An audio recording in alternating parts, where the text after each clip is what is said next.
this morning that there is no better place for this to occur.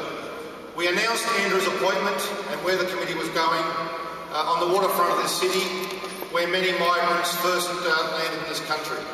Today we announce the outcome of the process at a building that celebrates migration and its contribution to this country, in the city which, with Adelaide, probably plays a leadership role in this policy area, and in the city which has its headquarters at the AFL, which has been such a seminal corporate partner of the department in regards to diversity.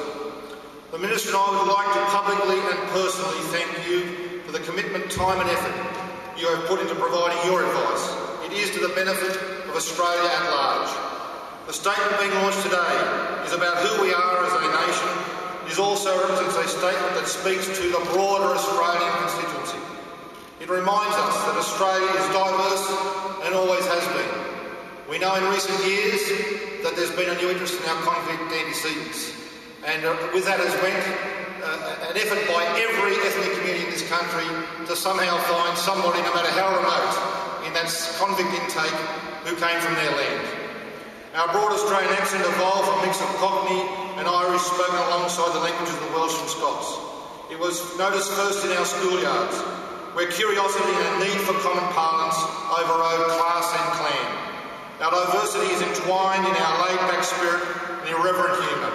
It is now inseparable from our national character. AMAC's statement also recognised the strength that comes from the exchange of cultures and ideas and the need to foster and encourage the benefits of multicultural Australia, a major focus of our successful nation building. Headquartered here in Melbourne is the Scanlon Foundation, which has dedicated resources to the study of social cohesion in this country. Their 2009 survey has a number of critical findings. Firstly, the survey showed that 95%, the overwhelming majority of Australians, express a strong sense of belonging to this nation. This is a direct indicator of the success of multicultural policies through successive governments, both Labor and Liberal. The survey also found that 82% agree that Australia is a land of economic opportunity where in the long run hard work brings a better life. However, the Scanlon survey also showed that continued vigilance and activity is necessary. Only 28% of long-term Australians in high migration areas felt safe walking alone at night, compared with 62% at the national level. Likewise, levels of intolerance are also higher in areas of high migration concentration. 17% among long-term Australians, 12% among Australian-born, and 9% from culturally and linguistically diverse backgrounds, compared with a national average of all people of 9%.